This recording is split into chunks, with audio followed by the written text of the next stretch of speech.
The auditorium was so quiet that I could hear the dry scrape of wool whenever I breathed inside my dress blues. I sat with my spine rigid and my eyes fixed forward, the newly pinned purple heart resting against my chest. Then my older sister, Delea, leaned across the aisle. She looked at the medal with open disgust and spoke loudly enough for her friends, my parents, and the surrounding service members to hear every word. A Purple Heart? Please. She paid for that ribbon. Desk jockeys do not bleed. 2 rows behind us, a sergeant shot to his feet. Another Marine stood beside him. Then another. Within 3 seconds, the entire Marine Corps formation rose at once, like a silent wave moving through the auditorium. 300 men and women stood at attention. Many of them had stared directly into the face of death, and every pair of eyes locked onto my sister. From the side of the room, a gray-haired man with a thick scar running across his neck shouted through tears, "She brought us home alive." The atmosphere changed instantly. The auditorium became a sealed pressure chamber filled with controlled rage. Major General James Cardwell, a 2-star general, walked toward the wooden podium with slow, heavy steps. He did not look at Delea. In his world, someone like her had become irrelevant. She was only background noise. He climbed the steps, gripped both edges of the lectern, and leaned toward the microphone. His hands tightened until his knuckles turned pale. He tapped the microphone once. A violent squeal of feedback ripped through the speakers, cutting off the frantic whispering coming from my family's row. Cardwell lifted a declassified command report. When he began to speak, his voice was low, cold, and deliberate. He did not hurry. He delivered every word like a weight dropped directly onto the people sitting in the front row. October 2012, Helmand Province. The entire room seemed to stop breathing. Lead armored vehicle struck by a command-detonated improvised explosive device. Cardwell looked directly at my family, forcing them to keep their eyes on him. Ignoring secondary fires and 2 catastrophic hemorrhaging wounds to her own body, Captain Sarah Olson moved back toward the burning vehicle. She entered the damaged chassis under enemy fire and refused medical evacuation until the final Marine had been secured. I remained at attention, staring straight ahead.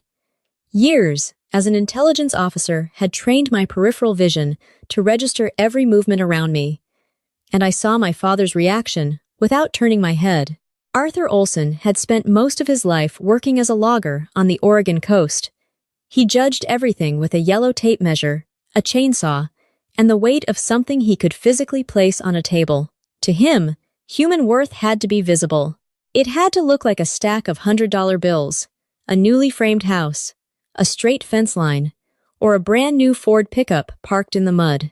For years, he had believed I was a glorified secretary, hiding behind concrete walls and moving papers from one desk to another. Now, his enormous, calloused hands, permanently marked by cedar sap and motor oil, were digging into the velvet armrests of his chair.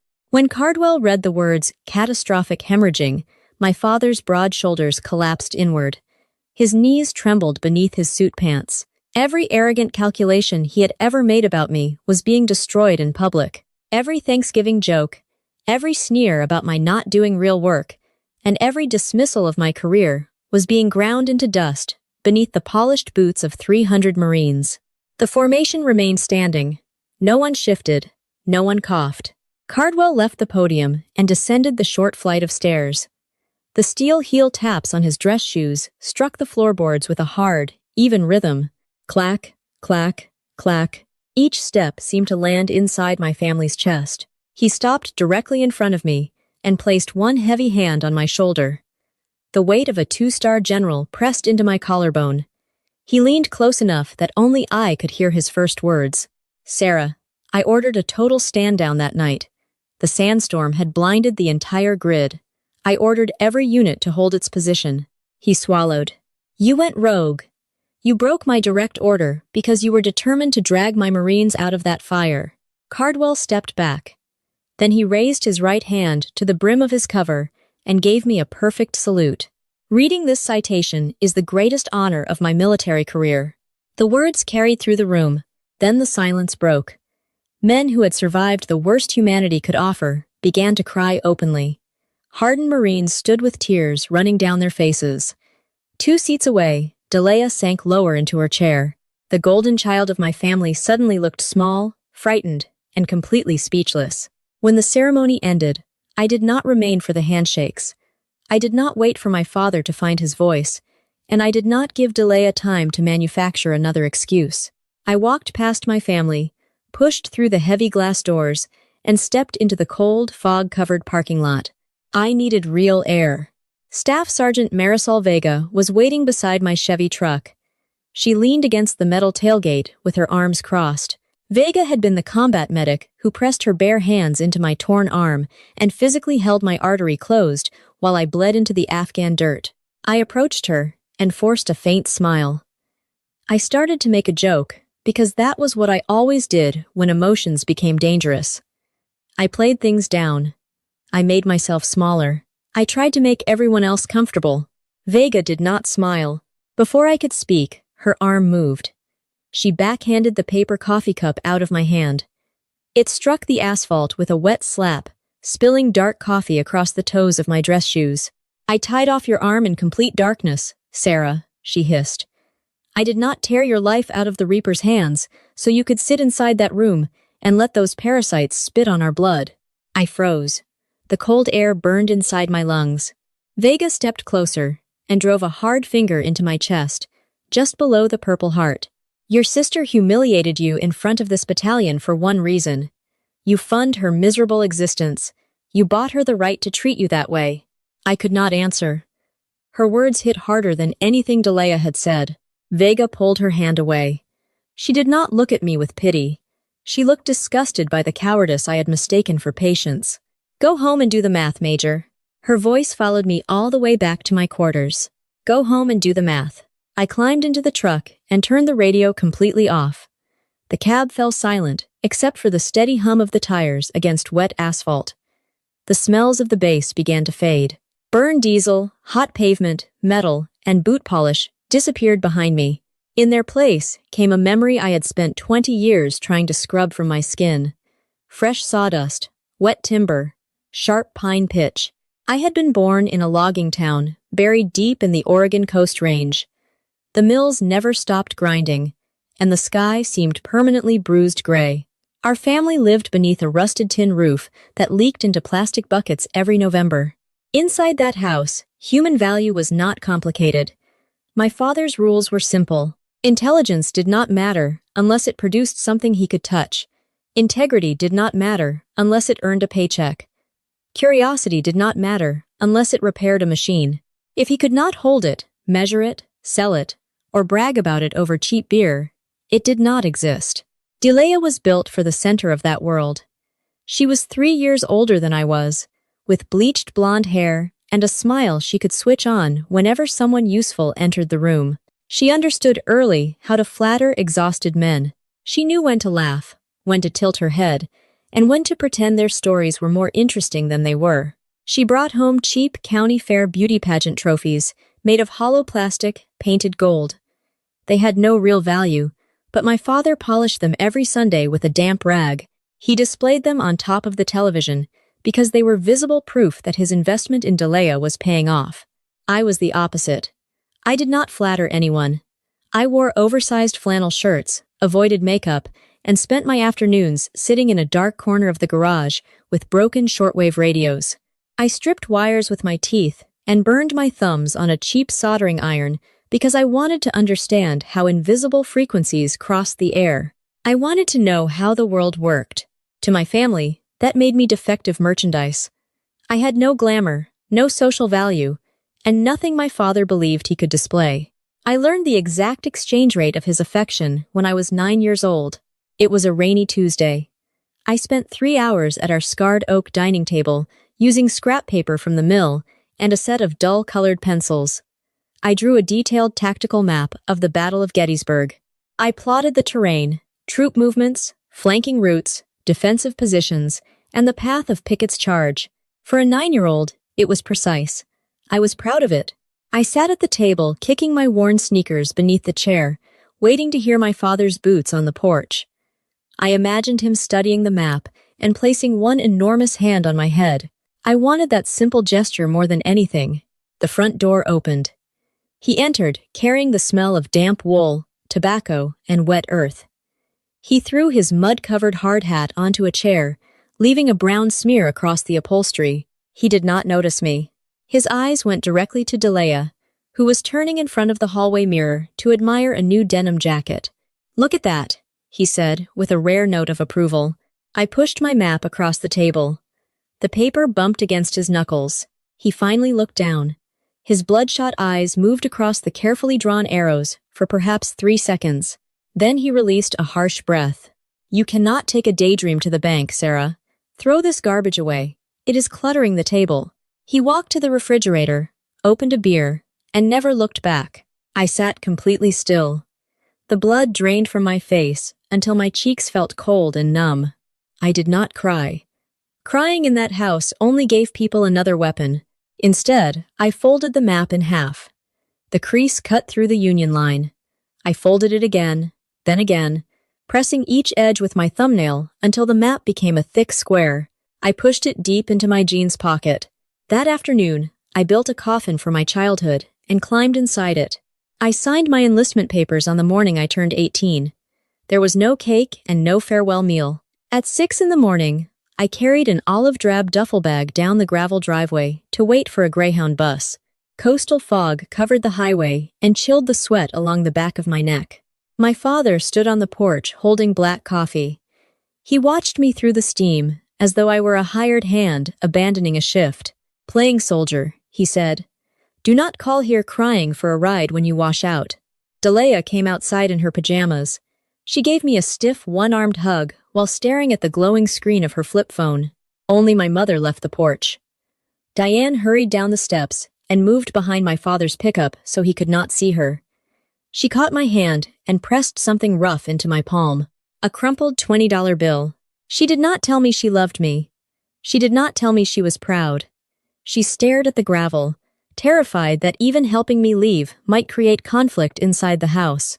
I shoved the money into my pocket, lifted the duffel onto my shoulder, and climbed aboard when the Greyhound pulled onto the shoulder. The air brakes hissed. The folding doors slammed shut. Through the smeared window, I watched the house disappear into the fog. I carried a pathetic belief with me. I thought I could put on a uniform, accomplish something undeniable, and use that physical proof to purchase my father's pride. The United States Marine Corps had no interest in protecting my childhood fantasies.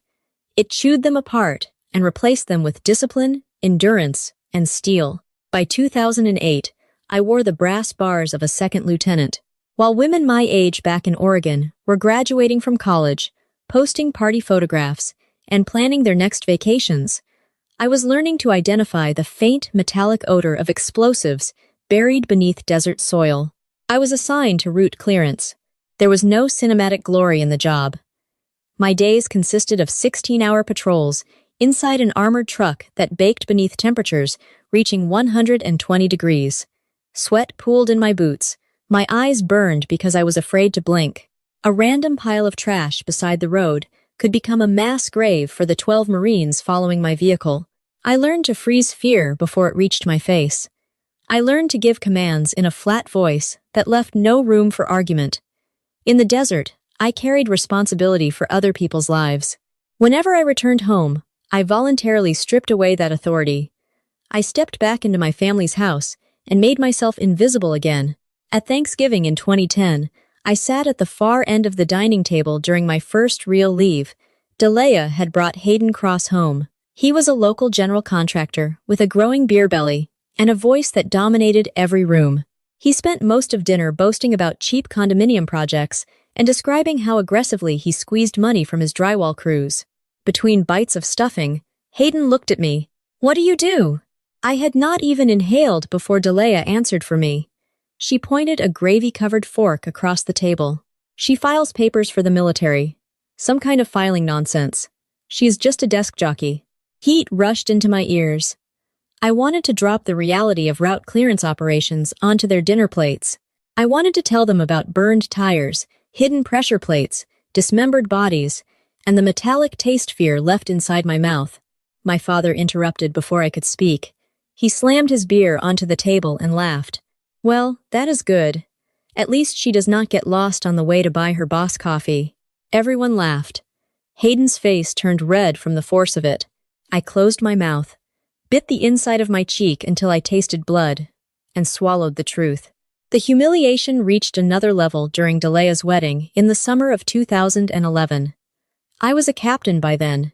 My mother begged me to wear my dress blues because she wanted the family photographs to look balanced.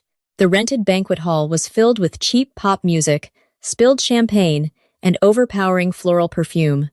I stood near the dance floor when one of Hayden's aunts approached me. She was chewing gum and swaying slightly from wine. Without introducing herself, she shoved an empty stainless steel serving tray against my chest. "Hey, waitress, tell the kitchen to bring out more shrimp cocktail. Make it quick." She ignored the gold rank on my shoulders. She ignored every ribbon on my uniform. I stood motionless with the cold tray pressing into the wool. Every instinct in my body told me to drop it, step into her space, and correct her. Then I saw my father across the room. He stood near the bar with one hand gripping Hayden's shoulder. He pulled him into an embrace and shouted the word "son" over the music. I looked down at the tray. Then I turned, crossed the sticky floor, and walked through the kitchen doors to request more shrimp. I chose servitude rather than disrupting my father's perfect evening.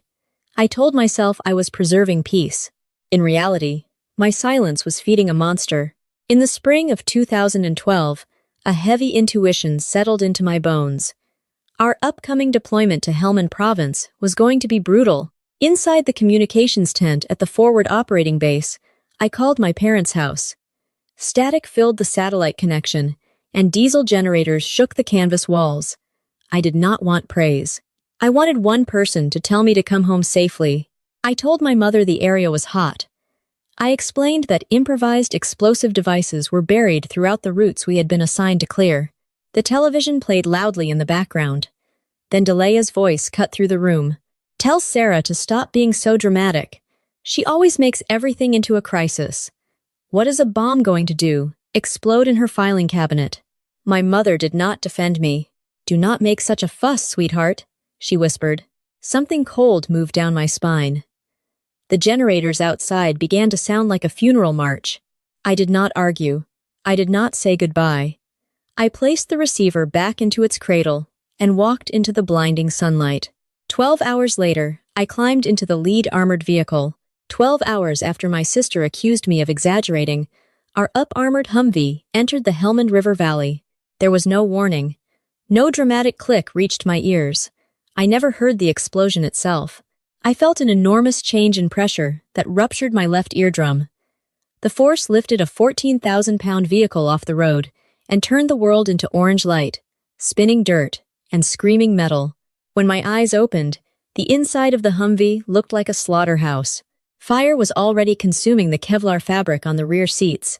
My lungs pulled in burning rubber, pulverized fiberglass, diesel fumes, and the sickening sweetness of scorched flesh. Warm liquid ran down my forehead and into my eyes.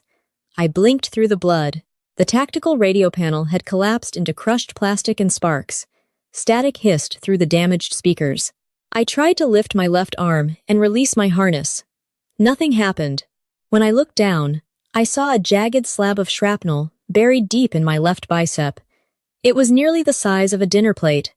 My sleeve was soaked and turning black. Through the damaged radio, my commander's voice broke through the ringing in my skull. "Sandstorm inbound. Zero visibility. Abort all medical evacuation efforts. Entire grid. Fall back to defensive lines and hold position." The command was absolute. Fall back. Wait for the storm to pass. Then I turned toward the rearview mirror. Through the smoke, I saw Private First Class Wyatt Coburn trapped in the back seat. The roof had folded inward and pinned his legs. Fire was inches from the bottom of his trousers. I did not calculate the danger. I did not weigh his life against mine. I drove my right boot against the steel door. It remained jammed. I kicked again. On the third strike, the latch broke and the door flew open. Automatic rifle fire struck the dirt around the vehicle. Insurgents were firing from the ridge. I threw myself out and hit the burning sand. In that moment, I was not a waitress carrying a tray at my sister's wedding. I was not a useless girl with a paper map. I was not the family desk jockey. I was a United States Marine Corps captain, and one of my Marines was trapped inside a burning steel coffin. I crawled toward the rear passenger door. Heat rolled from the wreckage, with enough force to curl my eyelashes. I forced my upper body into the flames. Coburn was unconscious, his head hanging forward. With my right hand, I seized the drag handle on the back of his tactical vest. My left arm dangled uselessly, while blood surged from the wound in heavy pulses, coating the side of the Humvee. I planted my boots against the damaged wheel rim and pulled. Pain tore through my body. I roared and used every ounce of strength in my legs and lower back. Coburn's body shifted, then broke free from the crushed interior. The auxiliary fuel tank ruptured at that instant. The explosion lifted both of us and threw us down a dry irrigation ditch. We struck the ground and rolled through dust and stone. I landed on my back with no air in my lungs. Then I forced myself over Coburn, using my body as a shield. My left arm was dead weight. With my right hand, I drew my M9 pistol and aimed toward the top of the ditch. Shadows moved through the dust. I tracked them through the sights while biting my lip until I tasted copper. No Marine was going to die while I was still conscious. The sky turned a violent yellow as the sandstorm arrived. Visibility disappeared. A body slid down the embankment and landed beside us. It was Staff Sergeant Marisol Vega. Her face was covered with dust and sweat. She looked at my arm and immediately recognized the bright arterial blood pumping into the sand with every heartbeat. Her medical bag had burned in another vehicle. She had no proper tourniquet, no gauze, and no hemostatic dressing. Vega dropped her rifle and pressed both bare hands directly into the wound. Her fingers drove into torn muscle until she found the damaged artery. Then she clamped it closed with brute force. The pressure was unbearable. My back arched, and a broken sound escaped my throat. For 3 hours, we remained at the bottom of that ditch, while the sandstorm grounded every medical helicopter in the province. Vega never reduced the pressure. Her hands became slick with my blood. Her knuckles locked. Her forearms cramped and trembled, but she refused to release the artery. Her eyes stayed on mine, ordering me to remain awake. She kept my blood inside my body, with her own hands and the force of her will. That was family. That was loyalty. It was something my biological relatives had never understood. 14 years later, standing in the base parking lot in 2026, Vega had forced me to admit that I was still allowing those people to dishonor everything she and the others had sacrificed. I left her beside the truck and drove back to the officers' quarters. It was past midnight when I unlocked my door. I did not turn on the overhead lights. I walked through the dark room, sat on the edge of the stiff mattress, and stared at my shadow against the cinder block wall. I was still wearing my dress blues, the brass buttons pressed into my sternum. For 40 years, I had lived under one desperate assumption. I believed that if I stayed quiet, remained useful, and secretly paid enough of my family's expenses, they would eventually create a permanent place for me at their table. Vega was right. They did not see a daughter or a sister. They saw a low-maintenance automatic teller machine. I removed my rugged laptop from my duty bag and opened it. Pale blue light filled the room and reflected in my dry eyes. It was time to examine the balance sheet of my life. I logged into my bank and dragged the transaction filter back to 2014. The keys clicked beneath my fingers, each sound sharp against the concrete walls. The statements appeared line by line. Every transaction opened another memory. There were deposits from my hazard pay, extra compensation given to service members because we operated in places where death was statistically more likely. I had sent most of it to my mother. I found payments for her hospital bills. $3,000 for rotting shingles on my parents' roof. $800 for heavy-duty Goodyear tires on my father's truck. Emergency repairs, insurance deductibles, utility bills, property taxes. They accepted every dollar without hesitation. Then they erased me from the story. Whenever Delia or a neighbor asked how my parents had paid for something, they invented a lottery ticket or a secret savings account. They could not admit that the useless desk jockey was keeping their house standing. The most painful transaction appeared near the bottom of the records. Winter 2021. One wire transfer for $18,000. Hayden's contracting business had been close to bankruptcy. He drank too much, underbid projects, and mismanaged his cruise. The bank was preparing to seize his equipment and foreclose on the house he shared with Delia. My mother called me on a secure line, crying so hard that her words were difficult to understand. She begged me to help, but there was a condition. The money had to move through a dummy account controlled by my aunt. Hayden and Delia could never know it came from me. His pride will not survive it, Sarah, my mother said. He will feel emasculated. Please do this for the family. At the time, I was sleeping on a canvas cot in a freezing bunker. I ate instant noodles to save money. I had begun studying floor plans because I wanted to purchase a small house of my own. I stopped the search. I took out a high-interest personal loan and sent $18,000 through my aunt's account to save Hayden's company. 3 months later, I visited Oregon. Hayden stood on a freshly stained deck that my money had helped preserve. He held a cold beer, looked me up and down, and called me a taxpayer-funded parasite in front of my father. I stared at the transaction on the screen. Then I highlighted 12 years of outgoing payments and pressed the calculate button. The computer paused. A total appeared in bold numbers. 11,950 美元. My stomach contracted. I leaned forward with my elbows on my knees and fought the urge to vomit. Almost $120,000. A third of my net worth had disappeared into a bottomless pit of ingratitude. For more than a decade, I had been the hidden load-bearing wall inside my family's house. I carried the weight and prevented the structure from collapsing. Meanwhile, the people living comfortably beneath that roof spent every day striking the same wall with a sledgehammer. I had told myself I was generous. I had called myself loyal and responsible. The truth was uglier. I had financed my own abuse. As I stared at the total, the suffocating weight of self-pity disappeared. My hunger for their approval did not fade gradually. It died.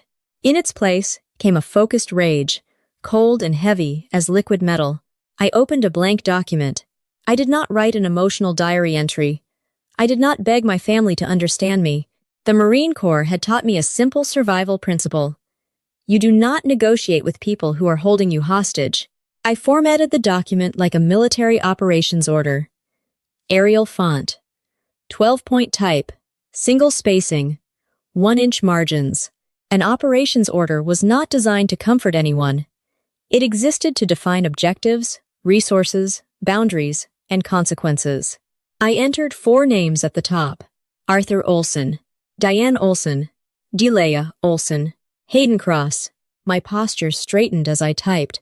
Every keystroke felt like another stone being removed from the prison I had occupied for most of my life.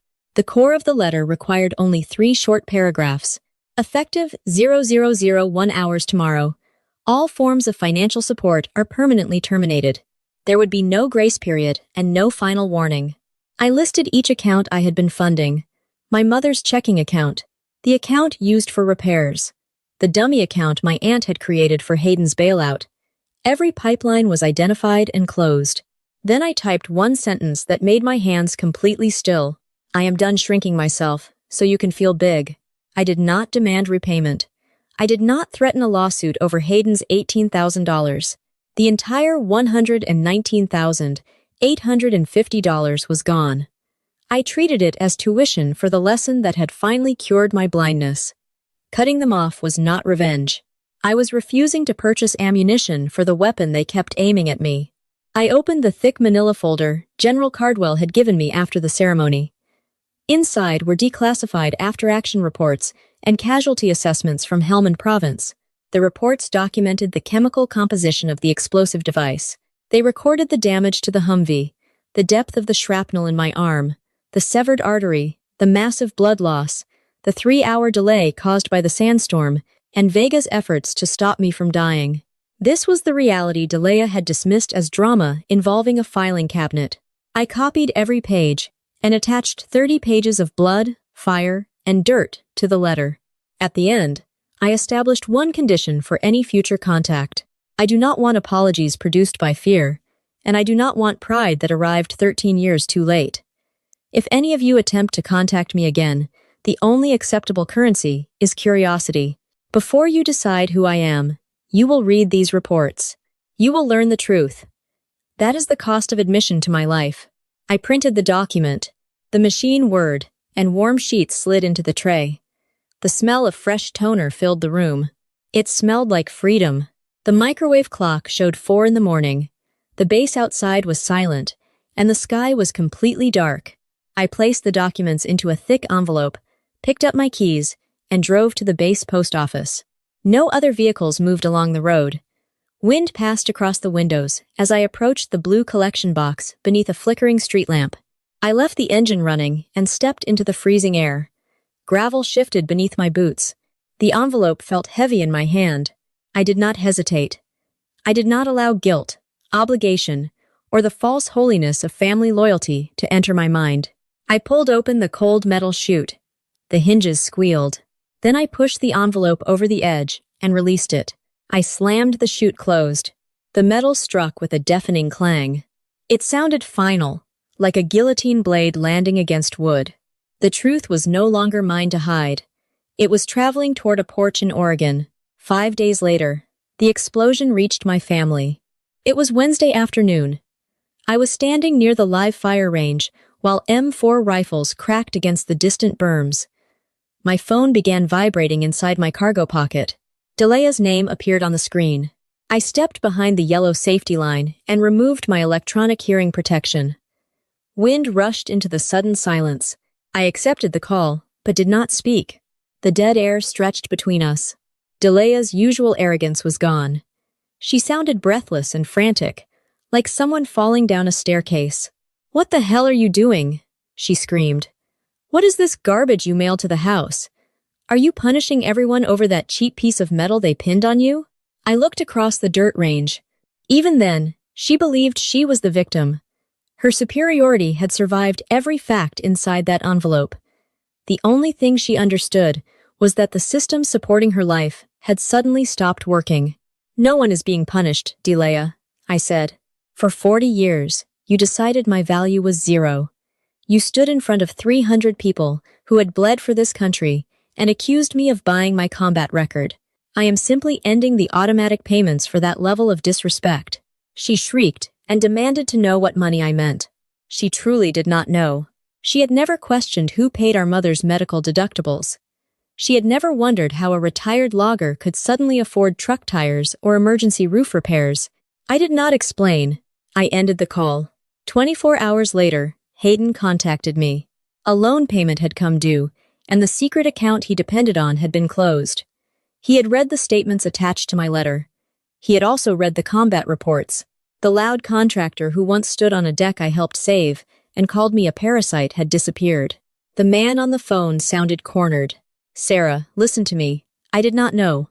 I swear to God, I had no idea the money came from you. You did not care where it came from. My company is in a major cash flow crisis," he said. His breathing was ragged. "You cannot withdraw the capital now. The bank will foreclose. They will take my trucks. Delea is losing her mind. Your mother could have a heart attack from this. Please, for the sake of the family." Family. I repeated the word silently. It tasted like ash. "You used that word while mocking my career for 10 years, I said. "You used money earned through my blood to keep a failing business alive, and then you laughed in my face. The math does not care how confidently you shake hands at the bar." Hayden began to sob. When begging failed, he brought up his children. He used them as shields and promised to repay every dollar if I reopened the transfers. "I do not want your money, Hayden. You can keep the bankruptcy you created with your own hands." I blocked his number. I felt no pity. You do not negotiate with a parasite. You remove its access to the host. In a small Oregon logging town, news traveled faster than fire through dry grease. With Hayden's trucks facing repossession and her secret source of money gone, Delea did what she always did. She entered the community and tried to recruit an audience for her version of reality. On Saturday morning, she stood in the main aisle of the local hardware store, between the paint counter and the power tools. The air smelled of fertilizer, cut PVC, and floor wax. 3 women who had known our family for decades gathered around her. "Sarah has completely lost her mind," Delea complained loudly. "I made one tiny joke at her little ribbon ceremony, and now she is trying to bankrupt my family. She invented these insane stories about money. You know how combat people get. they come home unhinged. She expected the women to agree. For years, people had accepted every story she told about her useless military sister. Delia failed to check who was standing in the next aisle. Retired Master Sergeant Dodson had attended my ceremony. He had the thick white crew cut and jagged neck scar of the man who shouted that I had brought his Marines home. He stood near the checkout counter, holding a plastic box of galvanized deck screws. He listened for 10 seconds. Then he slammed the box onto the metal counter. The crack echoed through the store. Delia stopped mid-sentence. Dodson turned and approached her with the deliberate stride of an old wolf. He stopped less than 3 feet away and pointed one grease-stained finger at her face. "Ma'am," he growled, loud enough to rattle the paint cans. I was in that auditorium. General Cardwell did not read a blood-soaked citation for a paper pusher. Color drained from Delia's face. The hardware store became silent. Carpenters lowered the boards they were examining. An electrician holding copper wire stopped moving. Employees and customers turned toward them. "Your sister took shrapnel through the arm and ignored it," Dodson continued. "She crawled into a burning vehicle under automatic weapons fire and dragged one of my Marines out of a metal coffin. She bled into the Afghan dirt to keep him alive. And you have the nerve to stand here calling her unhinged while you drain money from her bank account like a leech." Delia opened her mouth, but no words emerged. She looked toward the 3 women, silently asking them to defend her. None of them moved. "You need to learn to close that garbage mouth," Dodson said. His voice dropped into a lethal rasp. "Learn the truth before you disrespect a United States Marine Corps officer in my town again." He spat onto the concrete near the toe of Delia's expensive boot. Then he picked up his screws, paid the cashier, and walked through the sliding doors without looking back. No one comforted Delia. The women who had listened to her story stepped away. Their faces no longer showed sympathy. They looked at her with disgust. For the first time, people saw the structure beneath the Golden Child performance. They saw a woman who had lied for years while benefiting from the sisters she mocked. Delia dropped her purse, fumbled to retrieve it, and hurried toward the exit with her head lowered and her face burning red. By noon, the entire town knew. The people who measured life in trucks, houses, tools, and money began revising their mental accounts. Delia's plastic crown had broken in the center of aisle 4. The truth continued moving until it reached my father's front porch. Late Sunday afternoon, an unfamiliar dark sedan entered my parents' gravel driveway. Staff Sergeant Wyatt Coburn stepped out.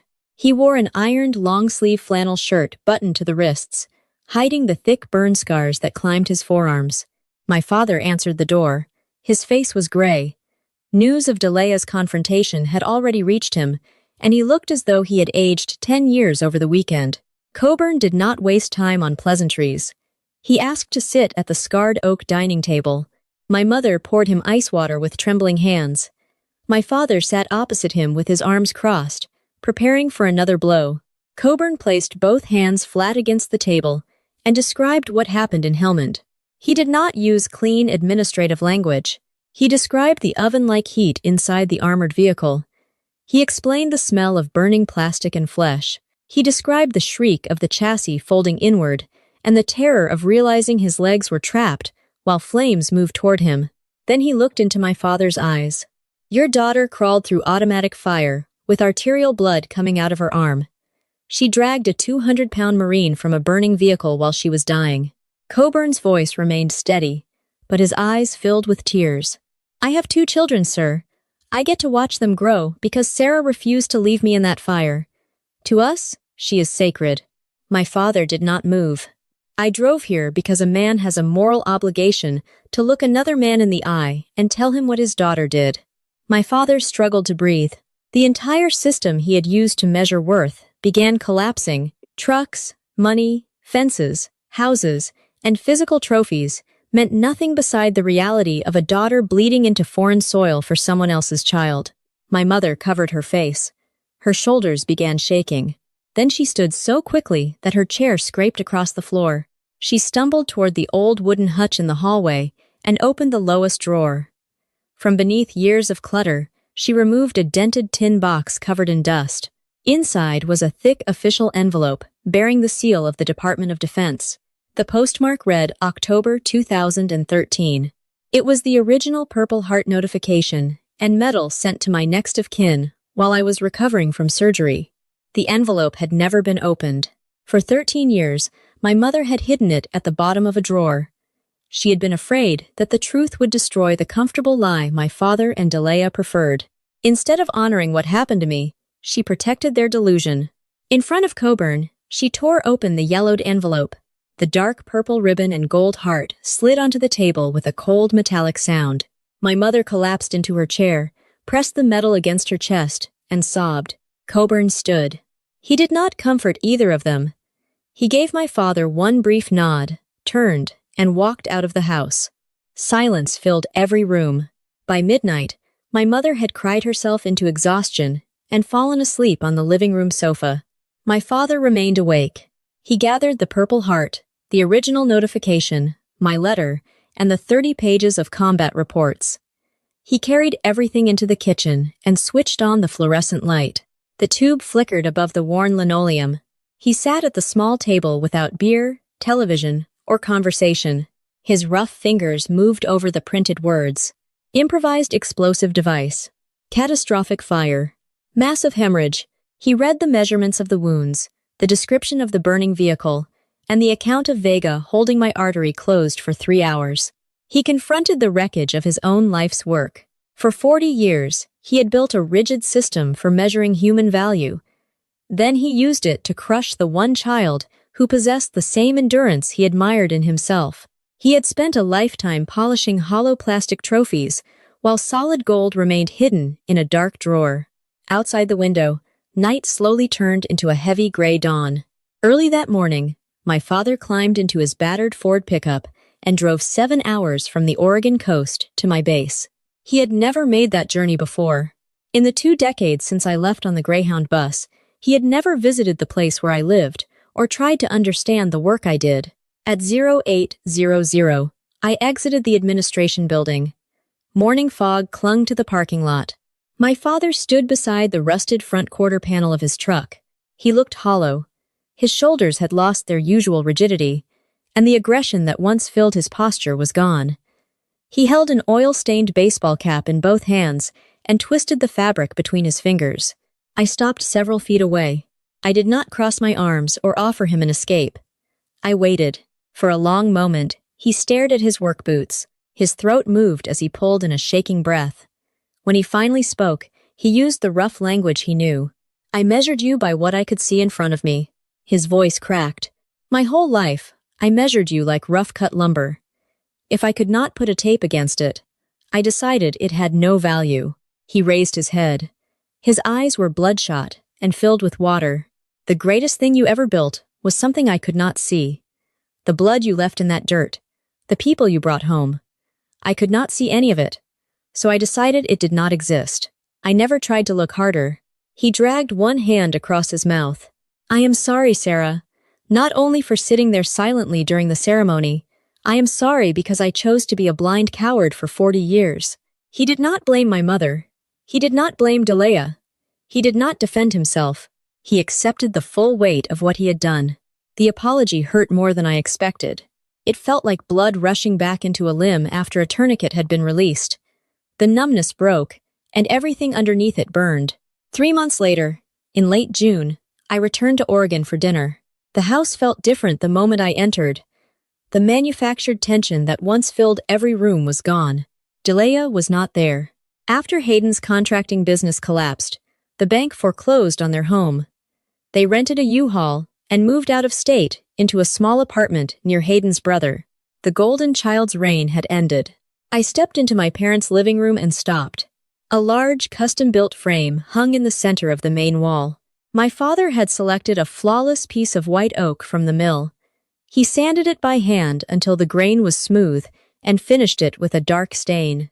Behind the glass was the declassified Hellman Citation. In the center, mounted against dark velvet, rested the Purple Heart. He had not hidden it in a drawer or placed it in a hallway. He drove a steel nail into the central stud of the living room wall. The metal hung beside an old crosscut saw and a rusted logging hook, the most sacred objects from the working-class history of our family. My invisible sacrifice had finally been brought into the light. My father had placed it beside the tools that represented physical labor and endurance in his world. A floorboard creaked. I turned and saw him standing in the kitchen doorway with a dish towel in his hands. He said nothing. He simply watched me, looking at the frame. A faint smile touched my mouth. We ate dinner together. Silverware tapped against plates, and for the first time, the sound felt ordinary. The air inside the house was finally easy to breathe. Later, while my parents washed the dishes, I stood alone in the living room and looked at the metal behind the glass. A realization moved through me. I had spent half my life bleeding in foreign deserts and building a career wrapped in Kevlar and steel. Beneath all of it, part of me had been silently begging for this exact display. I believed I needed my father's visible approval as desperately as I needed oxygen. Now that the proof was hanging in front of me, I understood that I no longer needed it. My uniform was enough. The jagged scars across my left bicep were enough. The loyalty of Marisol Vega, Wyatt Coburn, General Cardwell, and the Marines who stood in that auditorium was enough. I was already whole. My freedom did not begin when my father placed the Purple Heart on the wall. It began when I understood that I could walk out the front door, climb into my truck, and build a full life whether the frame remained there or not. I had detached myself from the hunger for their validation. I stepped away from the wall and switched off the living room lamp. The Purple Heart disappeared into shadow. Then I walked outside into the cool Oregon night. For the first time in my life, I had left the battlefield behind. I did not feel loud, triumphant, or victorious. I felt quiet. Sometimes the greatest victory is not forcing other people to recognize your worth. It is realizing that you were already complete before they ever learned how to see you.